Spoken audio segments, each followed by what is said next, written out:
now that we're all set with the three characteristics, we're all good with those. We're going to move on. I'm teasing, but we're going to move on to consider for a while, what are called the 8 worldly winds. Yeah, the 8 worldly winds. Yeah. I hadn't heard about these for a long time after starting to practice meditation, 8 worldly winds. I'm just going to give a little overview of those. Some of you are familiar with them. And the central point, really the central point, the one that we need to come back to again and again with the 8 worldly winds, is these are not avoidable. These are part of the samsaric unavoidabilities of life, as social beings. Now, as connected beings, as sensitive beings, as selfing beings, yeah. and they're part of our common humanity. And of course, one of the struggles that we get into often, one of the places where self-judgment can really ramp itself up, is in that sense of, especially as meditators, it happens interesting more. I should be beyond this. I shouldn't be so reactive. I should, if I were really meditating well, this stuff would just roll off. You know that expression, water off a duck's back? That's what should happen in meditation. It's just roll right off. Yeah. Well, sometimes it does, maybe a little, and sometimes it doesn't, right? All these things. So what are they? The eight worldly winds. They're pairings. 4 pairings. The first is, pleasant and unpleasant, happiness and suffering, basically. Of course, that's sukha and dukkha. Sukha and dukkha, of course. And we spent time in this in other areas. And it's so central. It's just so central to the practice, how we relate to happiness and how we relate to suffering when it arises. Yeah. And all of these, of course, point to extremes. It's the extremes that create most trouble for us. What we're orienting toward gradually, slowly, where all those slow students the Buddha talked about, is toward what is called the middle path, which you heard about, which is maybe not learning to not get so strong in our reaction and not have such a long tail after the initial reaction, so that we're not holding, ruminating, continuing to generate more and more and more and more struggle with ourselves, And all of this takes practice, that tendency to want the extremes, of course, are wanting to really hold on. It's not so much even attachment, it's the craving to hold on when something is really, that we really want to keep around, which isn't possible because everything is sliding away, Yeah. How to orient, how to appreciate suffering, how to kiss the joy as it flies, Yeah. How to be with our experience and how to generate positive experience as well, of course. And then how to relate to suffering in other ways, in slightly more nuanced ways, so that we're not just aversion to it. Just no, I don't want that. How to do that in ways other than just distracting ourselves. Although distraction has its place too, from time to time. I'm reminded of that quote from the from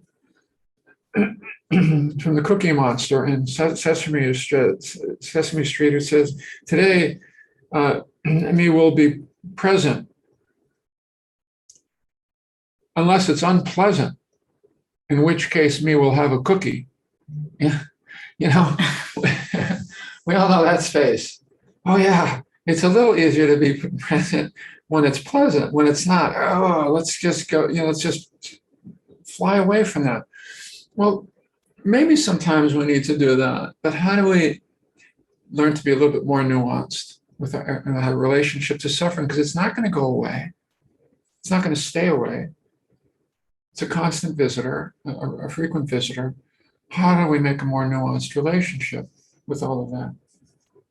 And all the others are really connected with our place as social beings, as social and hierarchy beings. Oh, we wish we could get rid of that, the social and hierarchy. I wish I could stop wishing to be at the head of the class. I wish could stop comparing myself. Where am I? How do I fit in? How am I doing? How was I doing? How will I be doing? Where am I? No one wants to be in the bottom third of a class. Okay? That was even true in graduate school, in psychology. Yeah? No one wants to be in the bottom third of a class. We want to know that we're doing okay internally and externally. Where do we fit in? We wish we could get over that. We wish we could get beyond that. We don't get beyond that. It's more how to hold it lightly. So many of these things are how to begin to hold some of this stuff with a lighter touch. Go, okay, that's there. That's there. I don't want to strongly identify it. I want to get all puffed up when something well goes, and all so discouraged when something it doesn't go well. But we are affected. We're sensitive beings, and mindfulness does not thicken our skins. It makes us more sensitive to these worldly winds. Sometimes in ways that we wish, do I have to be sensitive to that?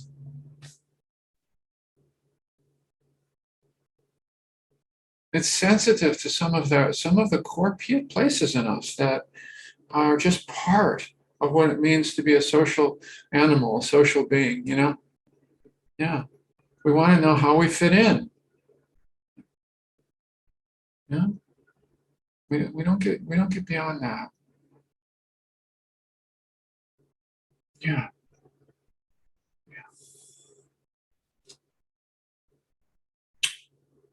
Well, so we're going to have longer reflections on each one of these, where there's so much in all of this, there's so many offshoots to all of these. This is an overview. And the third one is, fame and blame, fame and blame, wanting to succeed, wanting to be successful. Okay. How much do we make, do we make that central? And then praise and blame. Praise and blame. Yeah, praise and blame. It shouldn't matter if I'm blamed. Yeah, well, that's a nice wish. I used to have that wish. No, if I meditate well, then somebody will criticize me, and no, I'll just be totally equanimous. I'll just be totally equanimous. Yeah. That hasn't worked out for me so well. Now, I can smile around it a little bit more. I can be aware of that when the reaction arises. I cannot hold it quite as seriously, or for as long, or allow it to go into a long kind of rumination about, oh, maybe I really am a bad person. Maybe I am.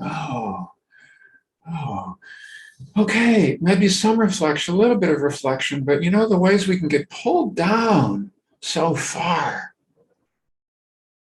or raised up so high.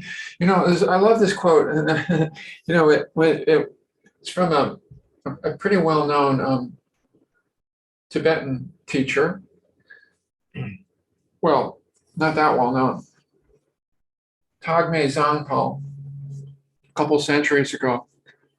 But it captures something I find it so helpful when a teacher and kind of shares the vulnerability in some form, because we can project clearly that person, that teacher, that therapist, that is beyond doubt, beyond being too rough. Their feathers are not getting ruffled too much. I want to be there someday. He says, even though I can sit up here on a throne and talk a lot about emptiness, if someone praises me a little, my mind goes crazy. Even though I can say the words, nothing that appears has true existence, like and dislike arise with just a little praise or criticism.